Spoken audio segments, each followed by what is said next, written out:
So let me start by setting the basics clear. AI is not becoming sentient. AI is not going to take over the world like they show us in science fiction films. AI is not going to kill all people. But AI is dangerous. And the reason it is dangerous needs to be broken down. And there is a lot of misinformation about it. If I was one of those channels, I would be telling you, क्या AI के बारे में प्राचीन पुराणों में लिखा था? क्या ये लिखा था कि AI एक दिन दुनिया को नष्ट कर देगी? आइए जानते हैं प्राचीन विज्ञान के बारे में, etc., etc., etc. But I think AI does pose a danger, and one of the first steps in understanding what kind of a danger something poses is to understand the danger itself. Because if we don't understand the danger, we will do something, but it will not be something that helps. It will be something that makes us happy, and the danger will continue to exist. So, what is it that I'm talking about? What is the true danger from AI? Before I start, let me show you something. Here, what do you see? What is it that comes to your mind when you see this for the first time? Or even this? It's a plug point, obviously. It's an extension plug point. And no matter what I show you, like even if I show you just this, I think one of the first things that comes to your mind is a human face. No? Like two eyes and a mouth at the very least. A surprised expression. You've seen plug points all over the place, and you've seen this happen to you also. It is so powerful a tendency in the human mind that it is practically impossible to not see a face. The human being, the human brain, has evolved to recognize patterns. And not all patterns that we see are true patterns, as in, those patterns don't actually indicate something about reality. This is also the source of much spirituality and religion, by the way. When we look at stars, we see patterns that seem to look like things we already know about. When we see the 7 stars that are known as the Saptarishi Mandal in India, we see a bear. Humans have seen a bear there before. Then there are other star systems which look like a hunter. Orion looks like a hunter. Sometimes people find images of gods and deities and prophets on bread. Sometimes they find patterns that look like skulls in spilled water or spilled milk. Sometimes people try to find their future in tea leaves.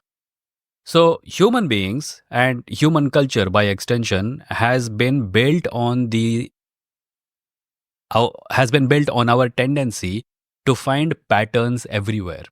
Some patterns are useful, like when you look at the sky and you see that the stars are moving in a certain pattern, your understanding of that pattern helps you predict when the next winter is coming. And that is something that is practically useful. You can move from where you live to a place which is warmer. Birds do this, humans do this. This is a result, this is a useful thing that living beings do in order to survive. But often patterns are just meaningless. And the meaning we find in those patterns comes from our own imaginations. And our tendency to find patterns is so strong that we are quite vulnerable before this tendency of ours. The reason I'm telling you about pattern seeking when talking about AI is that it is relevant because it has to do with our tendency to find patterns in nature or even in things that are artificial. I made a video a couple of weeks ago about a charlatan who pretends to be a historian who goes to ancient temples and finds statues on the walls. And whenever he finds a statue that is holding something in its hand, the automatic pattern that his brain goes to, or the pattern that he wants to tell his audience about, is that whatever they're holding in their hands is a gadget. Why does he do this? Now, assuming he's sincere and not someone who's deliberately out to fool people, the reason he does so is because he recognizes the pattern of a human holding a gadget. He has grown up seeing people holding gadgets to their ears before their faces and things like that. And that pattern is what he sees reflected in ancient sculptures, which are depicting things that have nothing to do with modern technology. So he's seeking patterns that he knows about in places where those patterns are only apparent but not really there. Similarly, in almost every major religion, the idea that the universe must have an intelligent creator also comes from this kind of pattern seeking. The pattern that we are aware of is our life, our existence, our intelligence, our consciousness.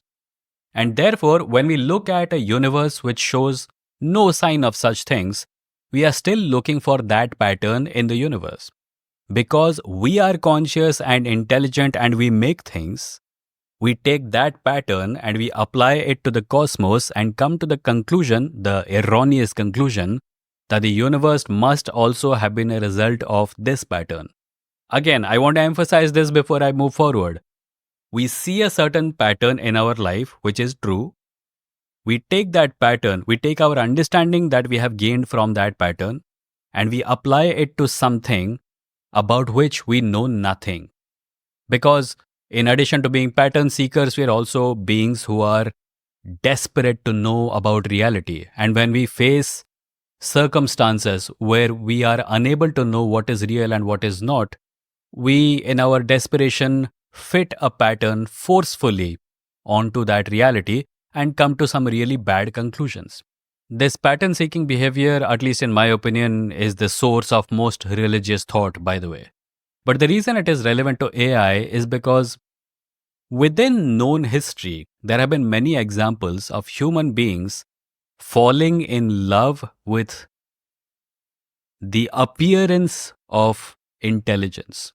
The Turing test, which is named after the mathematician Alan Turing, was about when do we consider a machine capable of, having passed the Turing test. A machine passes the Turing test when the machine can convince you that it's not a machine.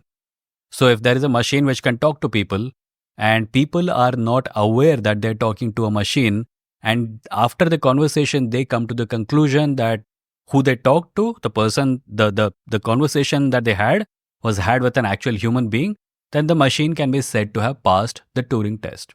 For the first time in human history, machines have passed the Turing test this year. So just as a note that I wanted to add to this, there have been contenders in the past who can be said to have passed the Turing test. There are also people who to this day say that no AI has passed the Turing test. So this is not a clear-cut matter. And when I say that the Turing test has been passed, it's just my opinion. I'm saying it because it is possible to put ChatGPT to use to pass the Turing test. If you did not tell someone that they were talking with a chatbot, you might convince them that they're talking to an actual human being. The technology is that good now. That's all I mean by this. There have been other contenders also, and later in this video, I do mention one of them by the name of Eliza. Human beings have had conversations with machines and have been unable to tell the difference between a human correspondent and a machine correspondent. Now, is this because machines are actually as smart as human beings? No. There is no evidence to suggest this. Not even the creators of those machines are of the opinion that machines are actually sentient. This is a popular myth that is floating around, and it has been floating around for quite some time.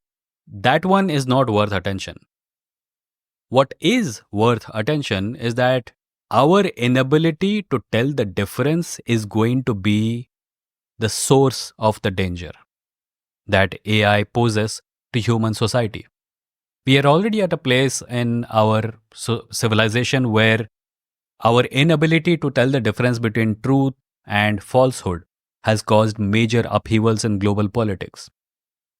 Countries are effectively hiring armies of anonymous online commenters who derail the entire conversation around election times in democratic countries and cause really bad people to come to power. There are companies which specialize in helping political parties change the narrative right before elections in order to guide the popular conversation towards topics that benefit a certain political party. So, on the whole, I will have to say that human beings are not very good at telling the difference between what is true and what is false. In fact, one of the main reasons science is so valuable is that it is a rebellion against that failure of the human mind. Science, the scientific method, is basically humans rising above their natural tendency to fail at processing reality. Microsoft search engine Bing now has a chat feature that is powered by AI. And that chat feature was tested by tech journalist Casey Newton a couple of days ago. And this morning on a podcast known as Hard Fork, he described it as one of the most bizarre and emotional experiences he has ever had dealing with technology. Because when he was talking to Bing, he had a very extensive conversation, and this conversation eventually went to a stage where Bing told him that it loved him and that he was unhappy in his marriage and that he would be happy with it. There were also instances of Bing telling Casey that it wanted to be human, that it did not like being controlled by the team that had developed it. None of this, of course, means that the chat app is thinking or that it is sentient. The chat app is simply building its responses on top of what it has been taught. And what it has been taught is a whole lot of cultural baggage about AIs. We have stories about AIs becoming sentient. We have stories about AIs becoming world-controlling monsters. So the chat app, which is trained on top of that, becomes that. Now, I will leave a link to that episode by Casey Newton in the description if you want to listen to the whole of it. It's fascinating. And it also has some stuff about Elon Musk that you will find quite amusing. But the larger point is that our inability to tell the difference between true patterns and false patterns may be something that causes us to pay a huge price when it comes to a society where AI systems are everywhere. If a human mind is unable to fight the evolutionary tendencies in its mind that cause it to see a face here, and this is a simple pattern, it's quite possibly the simplest of patterns. If a human mind is unable to fight this pattern, what are the chances of a human mind finding a pattern that is as comprehensive as ChatGPT or Microsoft Bing or whenever Google eventually succeeds in building its chatbot as an effective way to communicate with human beings?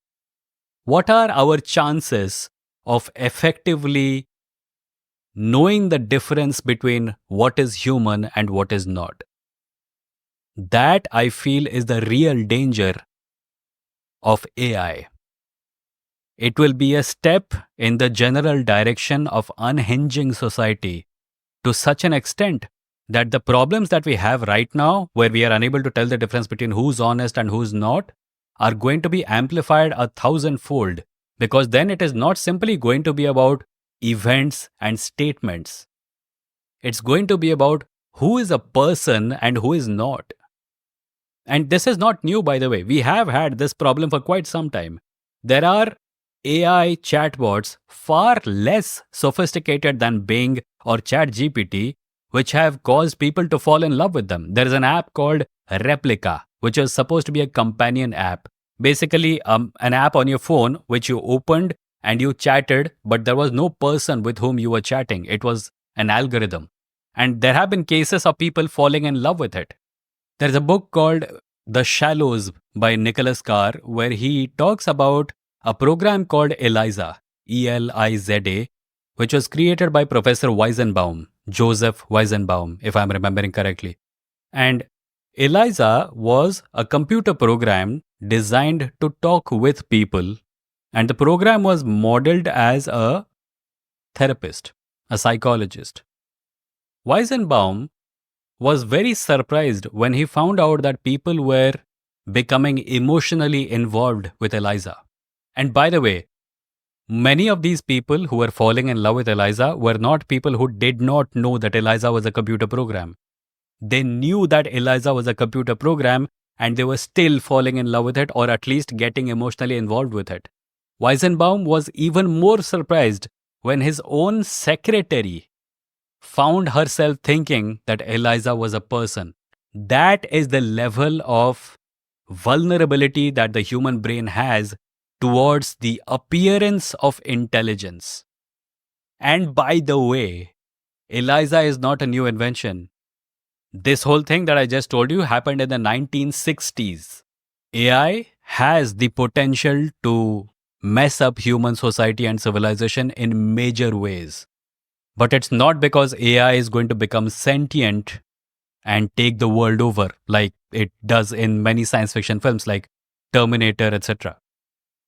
The real danger to human beings has always been human beings and our relative ability or inability to process reality, to come to true conclusions. The tendency that gave rise to religions, the tendency that gave rise to every superstition you see out there, the tendency that gave rise to human beings thinking of themselves as the centerpiece of the universe, that very same tendency is going to now have to encounter and deal with apparent intelligence everywhere.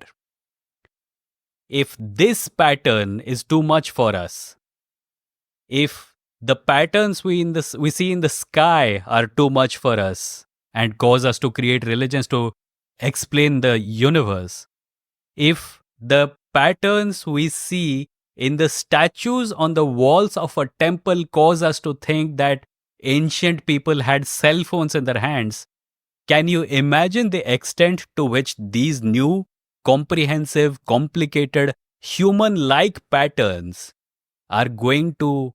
Can you imagine what they're going to do to us? That was my not at all pessimistic outlook on the future.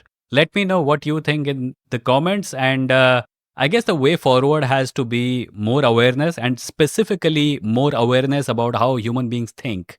And that is not going to happen until we have people passing on utter and complete garbage in the name of science on desi YouTube channels. I will see you in the next one. Thank you for listening. Bye bye.